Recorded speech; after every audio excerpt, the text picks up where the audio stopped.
Witness hard-hitting MMA action sa PXC 39. Haharapin ni Mark Mugen-Striegel si The Beast Yang Yong Kim para sa featherweight title. Bukas na po ito, alas 8 ng gabi sa Inares Sports Arena, Pasig City. Buy your tickets now. Mapapanood din naman sa Action TV kinabukasan, September 15, 9 p.m. Fourth and final quarter ng bakbakang Petron at Alaska about to get underway. Commissioner Attorney Chito Salud and Boss Willie Marshall on hand to witness the proceedings. Tutulak na ba sa top seed etong Petron o masusungkit ba ng Alaska ang ika-4 nilang panalo?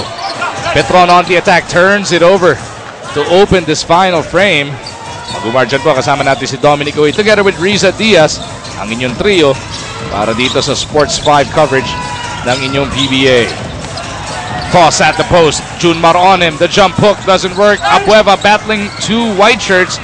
Millsap ends up with a letter. Petron Blaze opting to start out again with Alex Cabagnot. They're hoping to get his game going here in the fourth quarter. Cabagnot is joined on the floor by Lutz, Millsap, Lassiter, and Fajardo. Para naman sa Alaska, we see Abueva, Thos, Baguio, Ontiveros, and Casio. Either may mawawarningan o mate-technical dito.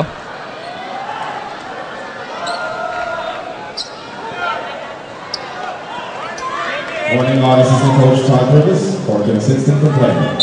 Sino na warningan? One of the assistants for Petron. Fajardo at the post. Toss to beat, trying to get that fifth foul on the boss. Bitin yung tira. Ontiveros for the board. Riza, ano ba nangyayari dyan sa kampo ng Alaska? Mag-go fourth quarter is go shooting contest daw with Petron. Kailangan nila makagawa ng mga stops. They've been winning games because of their defense and that is what they have to do tonight. Ang sabi pa nga ni Coach Luigi, let's continue on running para mapagod yung import nila. Now on Sonny Toss, they're still believing in him. Ang sabi nga nila, he is fresh. So they want to exploit this matchup tuwing nasa loob din si Junmar Fajardo dahil sa tingin nila, lamang sila doon. Mag-go? Thank you, Riza. Well, they were able to get a number of points from Sonny Toss against Junmar Fajardo in the first two quarters. But Coach Luigi talked about the defense. That was pretty much a straight lane para kay Marshall Lassiter going to the basket that time. That's not one thing you want to see. Etong Alaska gave up 30 points to Petron in the opening quarter, 21 in the second, and 28 in the third. Talaga namang sasakit ang ulo niya ni Coach Luigi pag ganyan ang quarter scoring ng kanilang kalaban. Pero at least yung third quarter na yun, lamang sila in the scoring. That's the first quarter they beat them. As we take a look at this Kawasaki rousing fast break brought to you by Rouser 135 by Kawasaki. Rouse the rider in you. 81-74 is the score.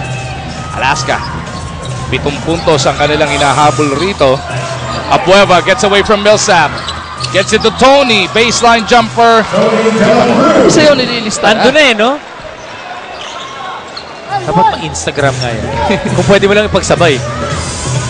Baba sa 5 ang abante ng Petron. Looking to go 7-1 with only 1 game to go. Lassiter clobbered. Will through to the line for 2 shots. Petron only has Global Port remaining on their elimination round schedule. Ngayong linggo po yan sa Cuneta Astrodome, September 15. Ang Alaska naman may 2 pa pagkatapos nito. Barako Bull sa September 18 at Air 21 sa September 22 ang kanilang makakalaban. With that win of the Air 21 Express kanina, gumanda na naman ang labanan dito sa PBA. Wala pang siguradong matatanggal because effectively, kung natalo yung Air 21 doon, they would have been probably the first team eliminated already. But, or nasa bingit na talaga. Oo. Isang pa. But with Asi Taulava and KG Canaleta scoring 30 points in that ball game, tinalo nila itong Talking Text. Hinatak nila pababa yung Talking Text. Nahabol nila, no? 2-5 na sila pareho sa ating team standings. Just half a game away from 8th place. Barangay Nebra, yung merong 2-4. Toss has 2 to work with. Launches from the outside. Sonny couldn't deliver. Wisely stays away from a foul. Lassiter for 3. Punches it through! There's only one guy that scored for Petron in the fourth quarter. It's that guy right there, Marshall Lassiter with...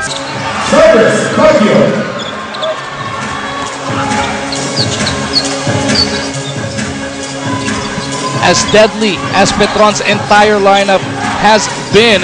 One man has proven deadliest of them all. That guy who just missed. Marshall Lassiter has rattled 7 consecutive points. Pinanik niya sa 10 ang abante ng Blaze Boosters. Pero just moments ago, etong si Baguio has cut it to 8. Toss loses it. Lassiter na naman. Right in the middle of it. And he is fouled by Casio. Duty foul by JV Casio. Number 42, JV Casio. Ang ganda na simula ni Sonny Toss. That was a good pass by Casio, but couldn't deliver on that pass by JV. Gilas 1 teammates yan, si Casio at si Lassiter, and was actually the number 1 and number 4 overall pick na nakaraang taon ng Powerade. Millsap gets it back to Lassiter. Marshall in the lane. Buta tayo inabot kay Toss. The boss has seen enough. Ikaw na naman. Pinapatay mo naman dito. Oo. And also trying to get back his confidence. Hindi siya nakashoot sa kabila. Marshall catch and shoot. Ayaw. That's 3 consecutive misses now by Marshall Lassiter.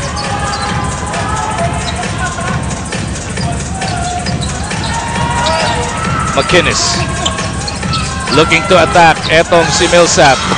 Puta tayo naman kay Junmar. Pero pati braso kasama. Mahirap mapigilan itong si Wendell McInnes. When he puts the ball on the floor, he goes really low. And then he explodes up. That's why he gets that height. And they end up getting fouling itong si Wendell McInnes. Wendell misses on the first though.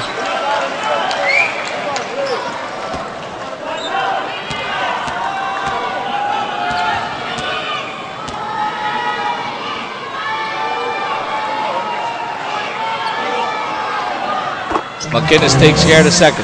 Medyo matagal siya mag-free throw. Tapos parang may pinagpag muna eh. Konting shimmy-shake. 7-point lead para dito sa Petron. Lutz has the leather, gets it over to Millsap. Millsap jumps off beat. Fajardo ng atawan, reverse is good.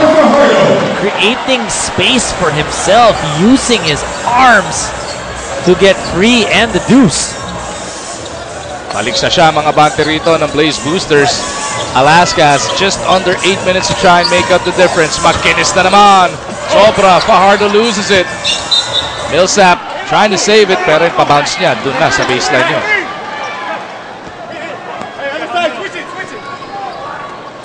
Just so explosive itong Petron Blaze Boosters and the confidence of the entire team. We talked about good vibes going through that team right now. Knockout play almost backfired. Nabalik lang kay De La Cruz yung bola. Cyrus Baguio lights it up. It's really difficult to defend the play. A broken play, natapik na, then all of a sudden, it's wide open. Baba sa 6. Hinahabol ng Alaska. Millsap gets it over to Cabagnon. Alex, the best player of their last win over Talk and Tex with a tournament personal best 20-point performance. Misses once again. Baguio tripped up by Lutz. Cabagnot only has 2 points across his name so far in 27 minutes of action. 30-second timeout requested by Coach Luigi Trillo. So 7:18 natitira dito, Dom. Alaska wanting to make sure of this very next offensive. Alaska, they've seen it. They cannot let their guard down. They gotta be sharp or else all of a sudden Petron Blaze will have a 6-8-0 blast. Dito po sa Cine Filipino Film Festival, yung kwento ang hari mapapanood simula September 18 to 24. Si Risa o si Sierra? Kwentuhan siguro tayo niya kung ano nangyayari dyan sa kampo ng Alaska. Pero hindi mo pa rin kinakanta. Mamaya pag nakarami na nung mag-inis. Hayaan niyo po, i-video natin yan. JV Casio kontra kay Lanete. Inupunan ni Coach G, si Alex Cabagnot. Casio is fouled, taking a 3. Second time in the first half, na-shoot niya yung 3-point shot but missed the free throw. This time around, 3 attempts to ibibigay kay JV. A chance to cut this deficit to only 3. Game of spurts so far ang nakita natin dito sa larong ito. Pag may spurt ng Petron Blaze, ta-timeout ang Alaska, may pangsagot sila. Ganon din ang ginagawa naman ng Petron Blaze. JV Casio shooting 84% from that distance. Gives Alaska 11 points and 3 assists per ball game. Takes care of the first two. You know, we've always talked about the bench depth of the Petron Blaze Boosters. If you look at their lineup, 9 players lang talaga yung ginagamit parati ni Coach G Abanilla. Hindi na nga masyado nagagamit yung mga Denok Miranda, yung mga Paolo Hobalde, and Danny Ildefonso. But check out the bench scoring for Petron, even on a shortened lineup. 40. Sigurado kung hindi nagagamitin si Coach G. Sino? Joseph Yo. Wala na. Wala na eh. Up, steal by Casio. Casio to Baguio. A little too high on the pass. McInnes lines it up. Bang! And just like that, Dominic, nakatabla na naman ang Alaska dito. 88-88.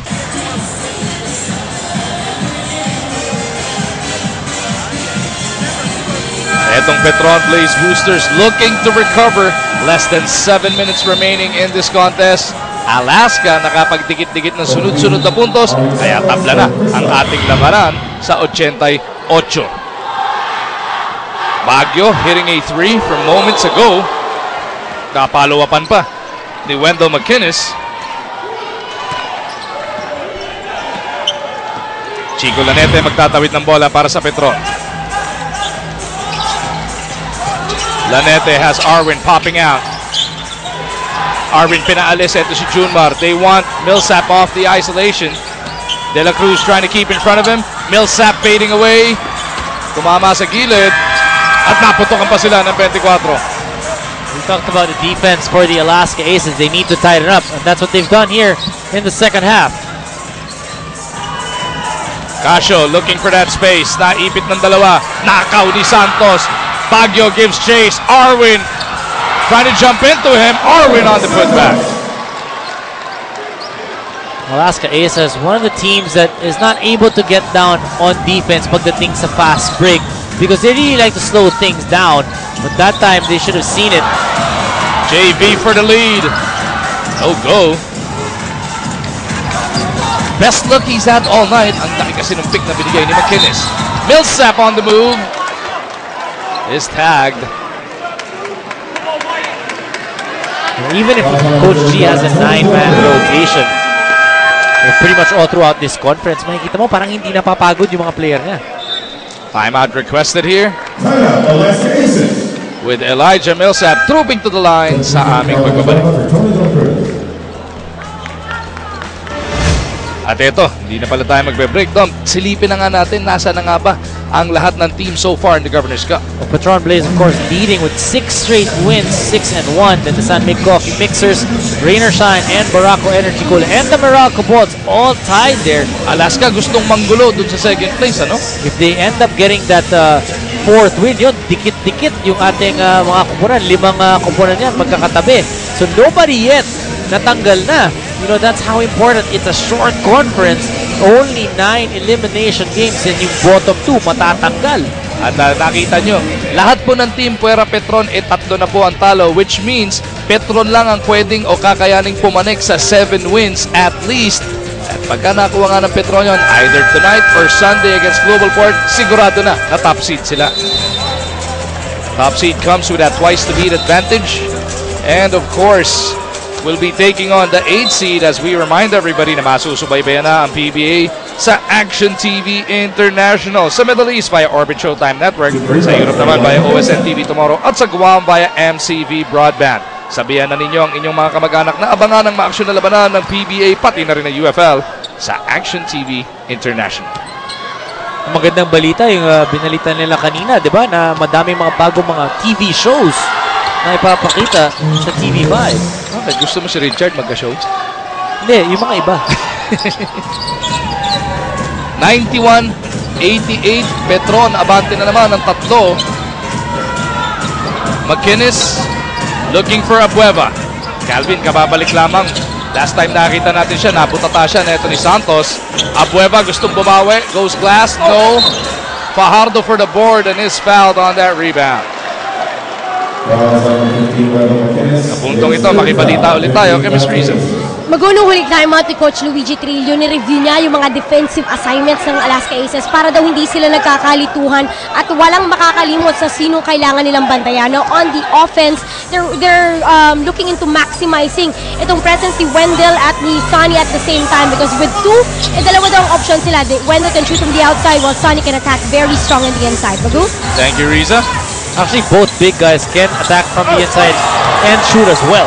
Nilamon ng bumbo si Jun Barton na pagtulungan ni Tos and Abueva. Baguio couldn't send home the three. Abueva tapped it over to McInnes.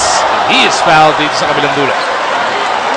He's not that big, but he's really strong and has a nose for that basketball. Wendell McInnes getting another offensive rebound. 9 offensive rebound para kay McInnes, 16 in total.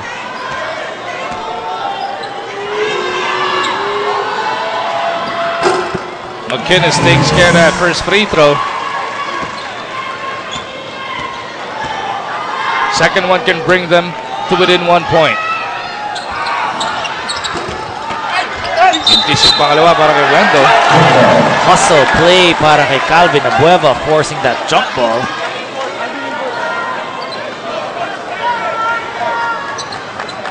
Yun yung mga little things na hindi mo nakikita sa stat sheet.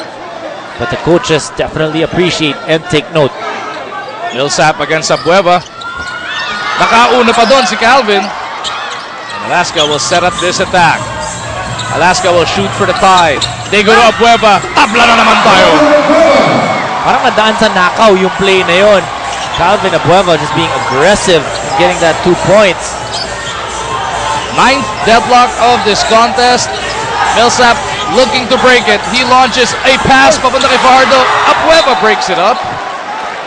Eh na naman, ano? It's not a steal, but it's definitely bothering the opponents. Bothering the opponents and stopping that opportunity of Petron. Parang reset, labas muna kayo ulit. Hindi naka-react yung ibang mga teammates si Calvin Abueva. Masahol pa sa reset dahil 11 segundo lang ang may iwan sa shot clock dito ng Petron. Tabla ang ating labanan sa 91 with just exactly 4:20 remaining in this game. We talked about having Petron be able to finish ball games. Mukhang masusubukan sila sa larong ito. Dahil itong Alaska has rallied all the way back from 10 down. Tandaan natin, Tom, naitayo ng Petron yung 10-point lead nila at 86-76. 5 puntos na lang ang nadagdag nila since that point. We talked about Alaska tightening up on defense. Coach Luigi mentioned to Riza na kinakailangan nila a game. They need to be their sharpest. And they are very sharp in tonight's ball game. Titignan natin mamaya ilan na bang naging turnovers itong Alaska in the second half. Because in that first half, they had about 16 already. Yun nga yung binabanggit kanina ni Coach Luigi. No? Yung 16 turnovers will not get it done. Ang nadagdag nila, 6 lang. And that's about their average. as we take a look at this Photon Strong Drive brought to you by Photon. Empower your business. Yung spectacular dunk kanina ni Elijah Millsap as Petron is on the attack. Millsap against McInnes. He pulls up a long two. Doesn't work. Rebound battle. Nakuha ni Baguio. McInnes sa kabilang dulo. Broken up by Millsap.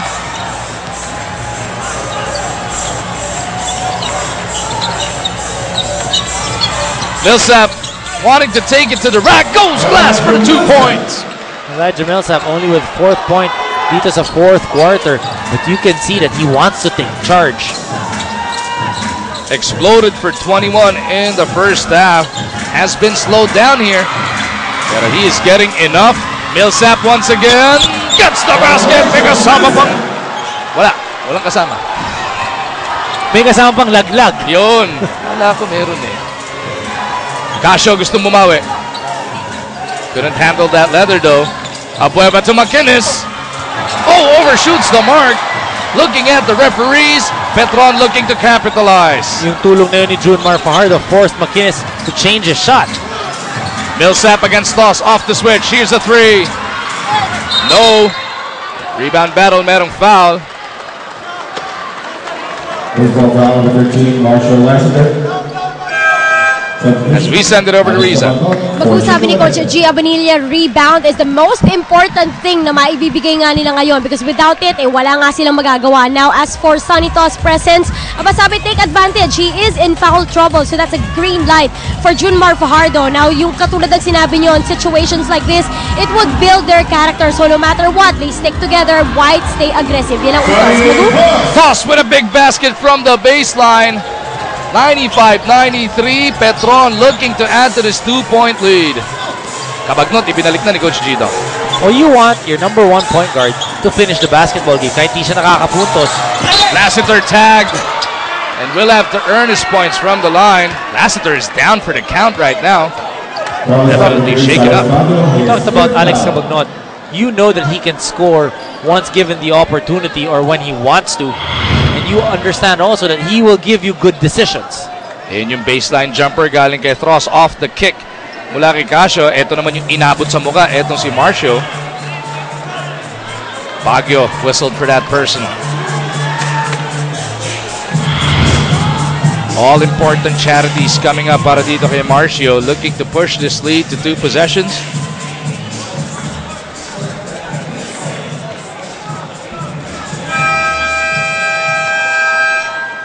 Thirty-second timeout requested by Coach Luigi Trillo. Looking to ice etong si Marcio. Especially nalaglag siya at they were trying to check on him. Hindi kasi ice baby tugtugan. Flashback pa Parang rin. hindi ko maalala yung kantang yan. Take the basket. Okay. It's defend that now. There's 3, 5. Back. Take the back. Hands off. Here. Set up to shoot that. Okay. Set up now. Go deep here. After the first. They're one team that gets out. As we go, we can swing, find Wendell here. Sonny, be ready to shoot. Within reach, guys. That's 8. Coach Luigi already mapping out their next offensive. Ano naman mo maalala yung Ice Baby? 90s yun eh. 80s boy ka. Well, excuse me. 90s. Marshall Lassiter. 2 shots parating.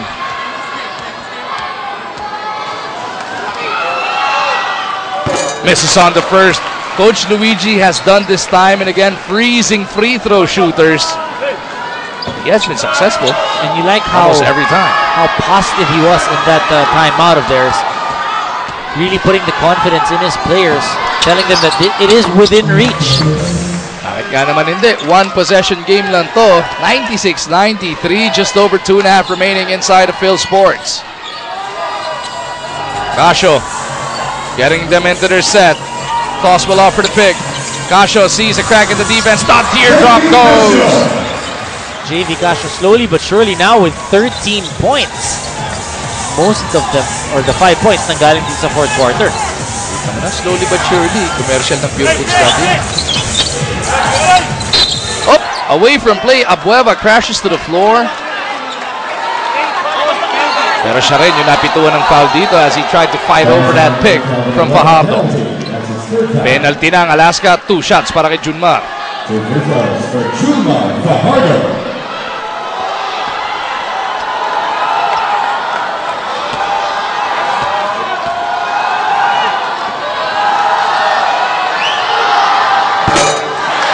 20 si Junmar do sa una.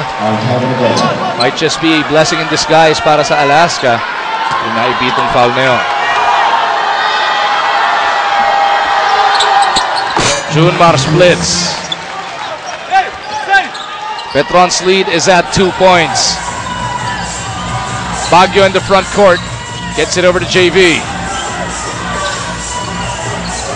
Casio surveys. Goes to the left. McInnes on the catch, dropping it off to Thos. Kick out. Abueva puts it on the floor. Pasa niya kay McInnes. Napalakas lang. Good intention for Calvin Abueva. Could have been his 6th assist of the ball game. Alvin trying to do everything para dito sa Aces. A minute 45 to go. Millsap on the move, gets the finger roll! Breakdown on defense for the Alaska Aces. Millsap getting a free lane to the basket. 2 points. 4 ng lamang ng Blaze Boosters. Coach Luigi visibly frustrated in that last breakdown on their defense. Wala daw naglateral ang sinasabi ni Coach Luigi dito. As we take a look at that blown opportunity ng Alaska. A little too much mustard galing dito kay Bueva. Sa kabila naman, hindi na sumabay si Tos. So 99-95, Petron is up by 4, a minute 42 to go. Ayan na nga yung remaining games para dito sa Alaska. If you look at those teams, isip mo, medyo mas magaang itong laban ng Alaska Aces, but everybody all bundled up together.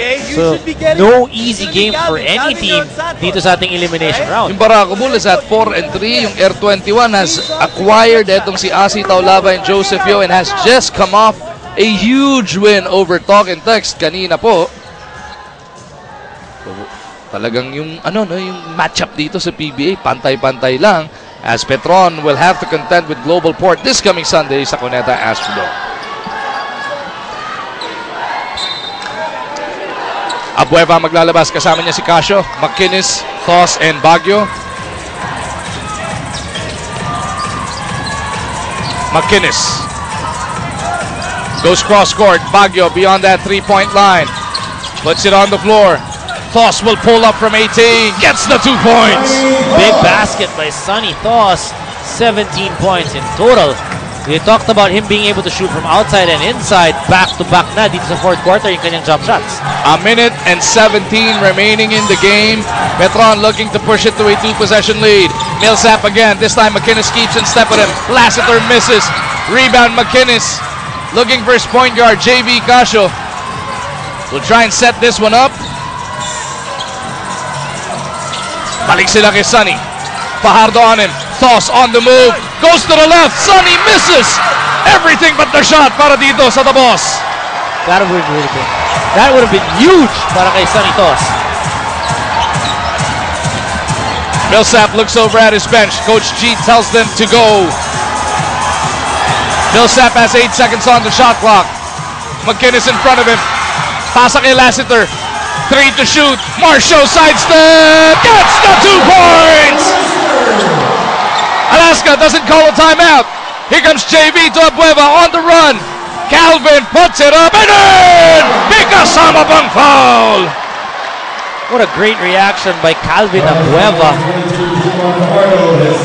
Did not put his head down. Nakapuntos nga itong si Marshall Lassiter, but attacked the basket, got the foul, and now has an opportunity for a 3-point play. Ono ng Tiveros hustling to get back in the game. Papalitan muna niya si Thos. Game reset natin. Petron has 1 timeout remaining. Alaska wala na.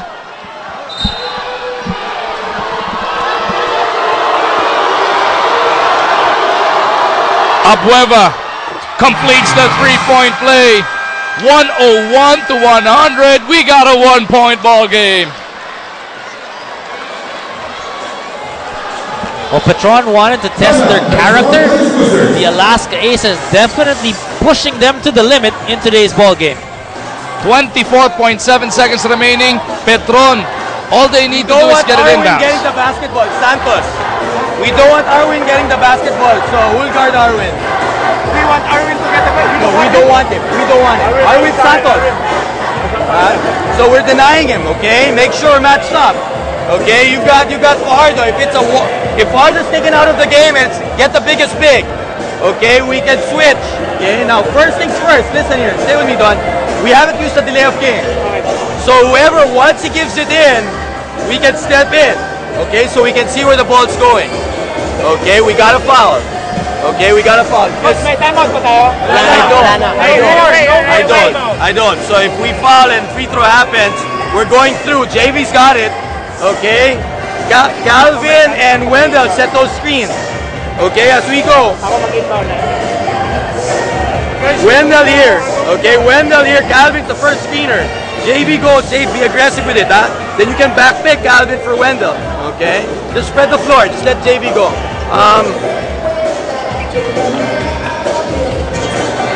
It's 1 point, so let's find out first, okay? It's 1 point.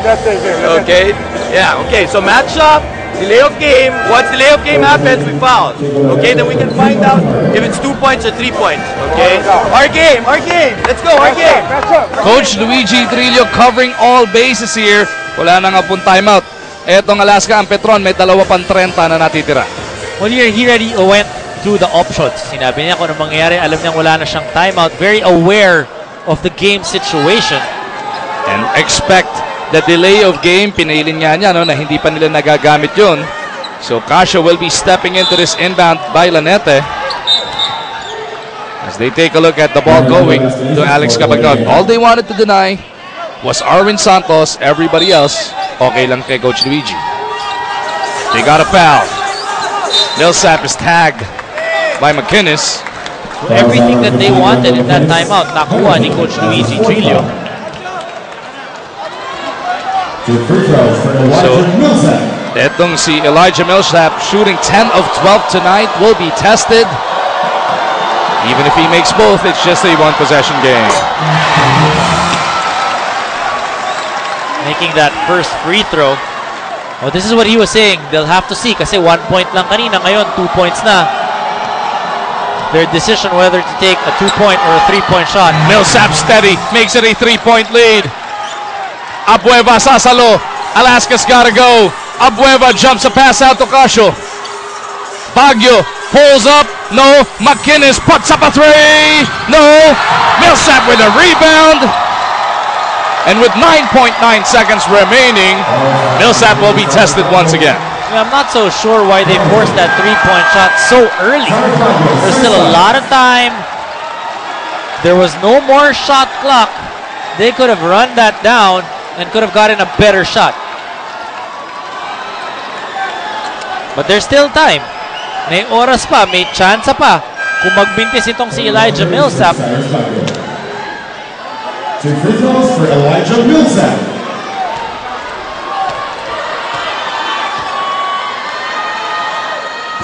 Oh, Millsap misses.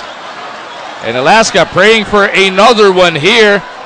Pero Petroniverse gusto makaisa man lang para at least 4 ang kanilang abante. Millsap misses both. A chance for Alaska. Here comes Abueva. He is fouled at midcourt. Both teams in the penalty. So 2 shots para dito kay Calvin with 6.6 remaining. Still anything can happen. Coach Luigi Trillo will bring in Sonny Toss just in case Sonny Toss, or rather Calvin Abueva, will miss that second free throw. And now he will have to miss that second one.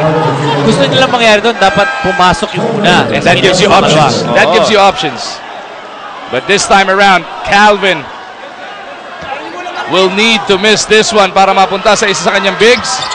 Abueva misses. Abueva rebound. Wisely to Don Don. Ontiveros for 3. Oh! Doesn't get any closer than that, though. Wow! Petron will pull this one out of the fire, but not before everybody in Petroniverse held their breath here inside the Phil Sports. For a moment there, everything was quiet dito sa Phil Sports Arena. And what a sigh of relief when that buzzer sounded at hindi pumasok yung tira ni Dondon Ontiveros. Wow, if we could see that again. 103-100 is your final score. Etong Petron, after blowing everybody away, 5 of their 6 games in that streak. Itong pampitong panalo nila. Grabe, yung atake ng puso na inabot. Pinaghirapan nila itong panalong ito. Alaska really pushing them to the wall. Trying to get to see ano ba nangyayari sa end game, and Petron still proving that they have what it takes to be able to win basketball games. Best player of the game for the Petron Blaze Boosters, none other than Marcio Lassiter. Marcio's 7th win for you guys, guaranteeing you the top seed come the playoffs. How huge is this win, especially how it went down? Oh, it was a huge win for us. You know, we want to keep the momentum with us going into the playoffs, and that's exactly what we did. Give credit to Alaska. They played a tough game. It could have went either way, but we're grateful that we pulled out the win. Marshall, what we've seen so far in Petron this conference is the defense. A very big change in how you guys play defense and the demeanor of the entire team. Yeah, correct. That's exactly what we want to do this conference. We want to improve on what we did last conference in defense, and it takes a total team defense and a team effort. So that's what we're doing. We're focusing on playing total team defense and helping each other out, and so far it's working. One more game remaining on your schedule for the elimination round before you take that week break. This coming Sunday against Global Port, your chance to invite Petronivers. That's right. Everybody in Petron, thank you for all coming out here. Please continue to support us, and thank you very much. Thank you to everyone. Thanks. Congratulations once again, Marcio, and congratulations to Petron and the rest of Petronivers. Wow, what a nail-biter here inside the Phil Sports Arena sa ngalan ni Dominico Iniriza Diaz at sa lahat ng bumubuo ng ating team. Headed by our Director Francis Supilio at producer na si Dandri Lineses. Magumarjo, nagpapasalamat sa inyong panonood. This has been a Sports 5 production.